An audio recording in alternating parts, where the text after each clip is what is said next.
Hi everyone, welcome to our lecture 2 of field theory. आज हम discuss करेंगे what is a prime field, 2 examples related to it. तो अभी तक हमने पढ़ा है कि फील्ड क्या होती है, फिर उसके बाद हमने पढ़ा था सब फील्ड क्या होती है, and intersection of arbitrary number of सब fields is also a sub field. तो मेरे पास एक फील्ड है F, ठीक है, और उसके लेट अस से कि 2 सब फील्ड्स हैं S1 एंड S2। अगर हमने देखा कि हम कितने भी नंबर ऑफ सब फील्ड्स ले लें होंगे क्या एक्चुअल में सेट सी, उनका हम इंटरसेक्शन करेंगे, वो इंटरसेक्शन भी हमारा एक जो सेट बनता है that is a sub field.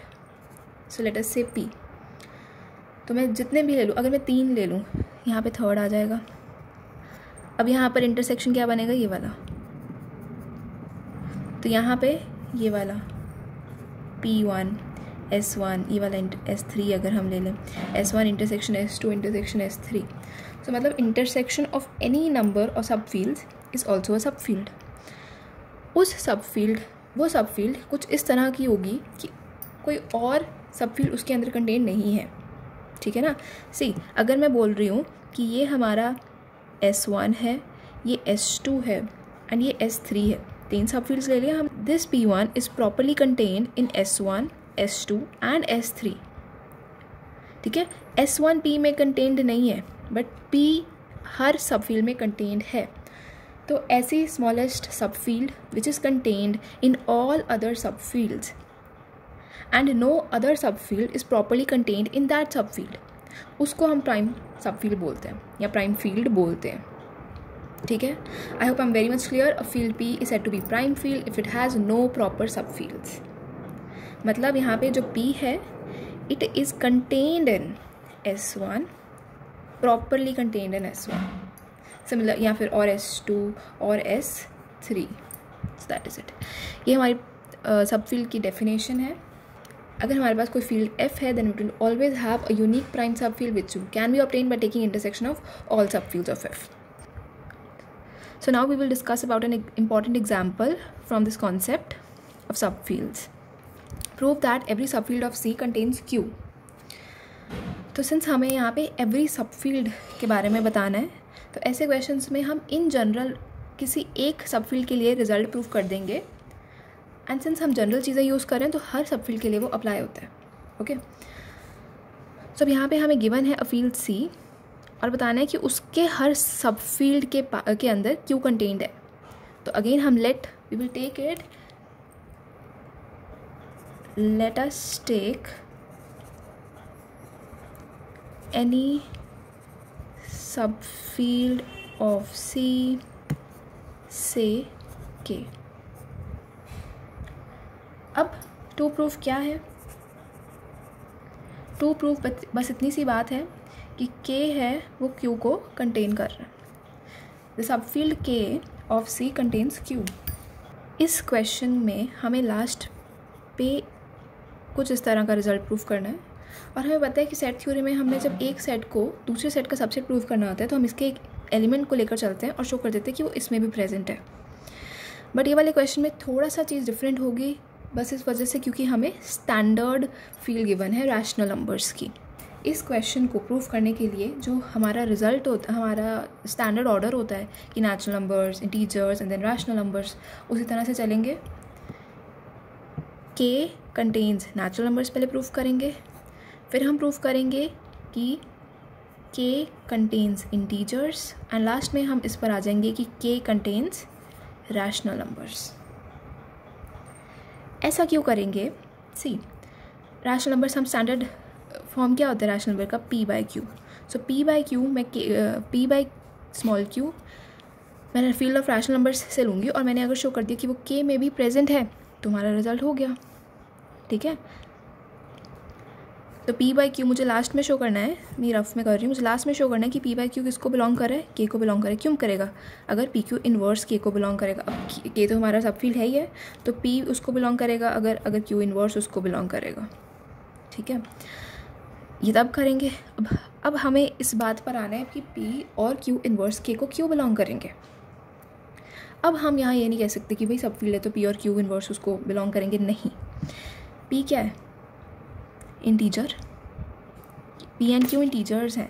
तो अगर मैंने इससे पहले ये शो कर दिया कि set of integers is contained इन के, तो हम ये दोनों रिजल्ट बहुत आसानी से बोल सकते हैं।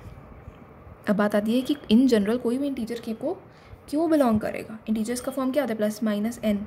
मुझे शो करना है plus minus n belongs to K, तो हम इस रिजल्ट पे आ जाएंगे।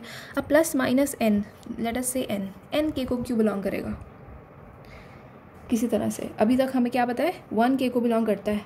1 और n में हम कुछ इस तरह से रिलेट कर सकते, हम 1 और n में हम कुछ बना सकते हैं कि वो k को बिलोंग कर जाए। यस, अगर मैं बोल दूं कि n टाइम्स 1 k को बिलोंग कर रहा है, ओके, n टाइम्स 1 k को बिलोंग कर रहा है, इसको और किस तरह से लिख सकते हैं, 1 + 1 + 1 up to so on, n times k को बिलोंग कर रहा है। तो इसका क्या फ़ायदा होगा, बिल्कुल है 1 k को बिलोंग कर रहा है तो n टाइम्स मैं 1 को ऐड करूँगी वो भी तो k को बिलोंग करेगा। क्यों बिलोंग करेगा, क्योंकि k क्या है, सब फील्ड है तो फील्ड है। अब फील्ड है then it is closed under usual addition of integers. So बस यहाँ से ही हम स्टार्ट करेंगे। k sub field of c, see now k is sub field of c complex numbers. This implies 0, 1 belong to k. So because 1 belongs to k, so this implies 1 + 1 + up to so on + 1 n times belongs to k. This implies n belong to k. इसका reason क्या है, because k is closed under addition, ठीक है। n, अब हम n का तो निकाल लिया हमने, मेन नेचुरल n है, हमें तो इंटीजर्स बताने के लिए प्लस माइनस n होना ज़रूरी है। माइनस n क्यों होगा, बहुत ही सिंपल है, एडिटिव इन्वर्स है, minus n is the additive inverse of n and k is a sub field, so this implies minus n belong to k। क्यों, because this implies 0 n minus n, ये तीनों ही k में belong कर रहे हैं। सो this implies, बस this was it to show that की set of integers is a subset of k, ठीक है ना। अब हम अपने नेक्स्ट स्टेप पे चलते हैं, जो हमने एक्चुअल में प्रूफ करना है कि लेट p, q, जो कि q has to be non zero क्योंकि हम डिनोमिनेटर में लेने वाले हैं, q is non zero, belong to integers. हमने कोई 2 इंटीजर्स लिए, अब क्योंकि ये उसका सबसेट है तो ये k में भी होंगे। So then p, q which is non zero will also belong to k। So this implies p q inverse किसको बिलोंग कर जाएगा, k को, because k is a field. So बस p by q belong to k for all p, q belonging to integers. Thus, set of rational numbers is a subset of k. Hence, every subfield of C contains q. That is it. Okay, so हमारे next example में हम देखेंगे show that z by pz, where p is a prime number, is a prime field. Okay, मतलब हमने show करना है कि जो z p है हमारे पास field of integers modulo p, it is a field that is prime, मतलब वो एक ऐसी फील्ड है जिसका कोई प्रॉपर सब फील्ड नहीं है। कैसे करेंगे हम इसे, बिफोर दैट हमें यहाँ पर p एक प्राइम नंबर गिवन है, ठीक है, p because p is prime, हमें पता है ideal generated by single element p is maximal ideal of z। अगर ये मैक्सिमल आइडियल z का हो जाएगा, सो this implies zp is a field. And कितने एलिमेंट्स होते हैं zp के पास हमें पता है। फॉर एग्जांपल जैसे हम z3 करते हैं, फील्ड ऑफ इंटीजर्स मॉड्यूलो 3, इसके अंदर कितने एलिमेंट्स होते हैं, 0 1 2, मतलब 0 से स्टार्ट करते हैं और यहाँ पे जो भी नंबर लिखा होता है उससे एक कम होते हैं, वहाँ तक जाना होता है। जैसे अगर zn हो उसमें कौन कौन आता है, 0 1 up to so on up to n-1 आता है। तो सिमिलर zp में p-1 तक जाएगा, पर नंबर ऑफ एलिमेंट्स तो p ही हुए ना। सो this implies order of the field of integers modulo p is nothing but p। ठीक है, तो जो भी नीचे सबस्क्रिप्ट होगा वही ऑर्डर होता है उस फील्ड का। तो हमें क्या शो करना है, show that ZP is a prime field. ZP is a prime field if it will have no proper sub field. तो अब हम लेके चलेंगे late S be a sub field of ZP। ठीक है, तो क्वेश्चन को प्रूफ करने के लिए मुझे यहाँ पे ये शो करना होगा या तो कि इस तरह का कोई S एग्जिस्ट ही नहीं करता, या फिर मतलब मैं लेके चली हूँ कि S is a sub field या कहते सबसेट ऑफ ZP, या फिर मुझे ये शो करना पड़ेगा कि ये S प्रॉपर सब फील्ड ऐसा नहीं एग्जिस्ट करा अगर ये इक्वल हो जाए, अगर यहाँ पे इक्वल टू वाला साइन एग्जिस्ट करे, नॉट ए प्रॉपर सबसेट वाला। ओके, अब since S is a sub field of ZP 0,1 तो बिलोंग करेंगे ही ZP को, तो इससे हमारी बात 0,1 बिलोंग करेंगे S को। इससे हमारी एक चीज़ क्लियर है, order of S is greater than equal to 2, right. तो हम उनके ऑर्डर्स के बारे में जान रहे हैं। तो हमें पता है S सब फील्ड है ZP का, तो उसका एडिटिव सब ग्रुप भी होगा ही। एडिटिव सब ग्रुप होगा तो ग्रुप्स एंड ऑर्डर्स, कौन सा theorem, Lagrange's theorem, by Lagrange's theorem, order of S divides order of ZP। हमें पता है ऑर्डर ऑफ S डिवाइड, जो सबसेट या सब ग्रुप का ऑर्डर वो ग्रुप के ऑर्डर को डिवाइड करता है। So what is imply, order of S divides इसका ऑर्डर P एक प्राइम नंबर है where P is prime. Prime number को कौन डिवाइड कर सकता है, वो है प्राइम नंबर इटसेल्फ या फिर 1। सो this implies order of S will be P और 1, बट यहाँ पर 1 नहीं हो सकता, order of S cannot be 1, वो ऊपर देख चुके हैं क्योंकि it is greater than equal to 2, because order of S is greater than equal to 2। तो इसका मतलब यही है हमारा order of S is P।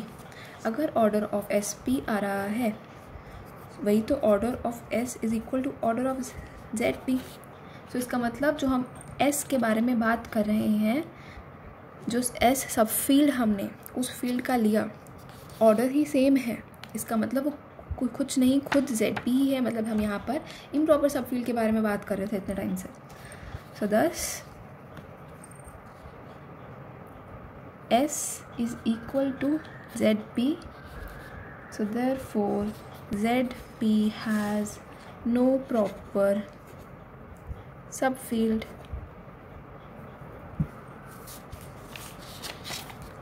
अब हम एक और प्राइम फील्ड के बारे में बात करेंगे, that is the field of rational numbers. Prime हमें यहाँ पे ये प्रूव करना है, the field of rational numbers is a prime field, मतलब उसका कोई और प्रॉपर सब फील्ड नहीं है। अगेन सेम तरह से स्टार्ट करेंगे, लेके चलेंगे S is a sub field of Q and last में शो कर देंगे कि S is nothing but equal to Q। This implies 0,1 belong to S। अब S मैंने सब फील्ड लिया, Q का मतलब सबसेट भी है। अब देखो लास्ट में मुझे ये शो करना है कि ऐसा कोई S नहीं है, अगर है तो वो Q के इक्वल है, मतलब मुझे इक्वालिटी शो करनी है इन दोनों के बीच में। तो अगर हम यहाँ पर इसके बाद इसका ऑपोजिट प्रूफ कर दें कि Q is contain in S, तो इन दोनों से हम ये बता पाएंगे कि S कुछ नहीं बट खुद Q ही है। तो हमें इस रिज़ल्ट पे आना है। इस रिज़ल्ट पे कैसे हम आएंगे, अगर मैं कोई m/n ले लूँ, कोई रैशनल नंबर लेकर चलूँ और करते कराते और लास्ट में बताऊँ कि यही m/n S में भी है, तो हमारी ये चीज़ प्रूफ हो जाएगी। m/n S में क्यों होगा, अगर mn इन्वर्स S में होगा। mn इन्वर्स S में क्यों होगा, अगर m S में होगा, n इन्वर्स S में होगा, अगर दोनों सिंगल S में होंगे। देन अगेन जैसे हमने फर्स्ट एग्जांपल में किया था, क्योंकि 1 S में प्रेजेंट है तो m भी होगा, m टाइम्स 1 भी होगा, n टाइम्स 1 भी होगा, तो हमारा प्रूफ हो जाएगा। So let m/n belong to rational numbers where m, n क्या है, इंटीजर्स हैं and n cannot be 0। right? So then how can we write m? M can be written as 1 plus up to 1 plus 1 plus up to so on plus 1.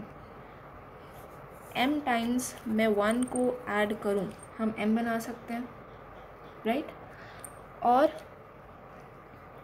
-1 times हम m को add करेंगे, -m times हम 1 को add करेंगे, accordingly हमारा m हम positive ले रहे हैं, नेगेटिव ले रहे हैं.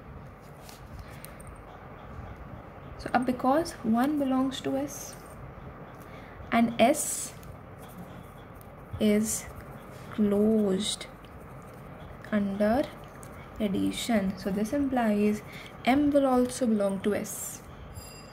Similarly हम ये शो कर देंगे कि N belong करेगा S को, so this will imply N inverse will belong to S. same reason जैसे हमने पहले किया था कि N similarly N will belong to S. अब N S को बिलोंग करेगा तो N इनवर्स, उसका मल्टीप्लिकेटिव इनवर्स भी S को बिलोंग करेगा, S being a sub field, तो M N inverse will also belong to S.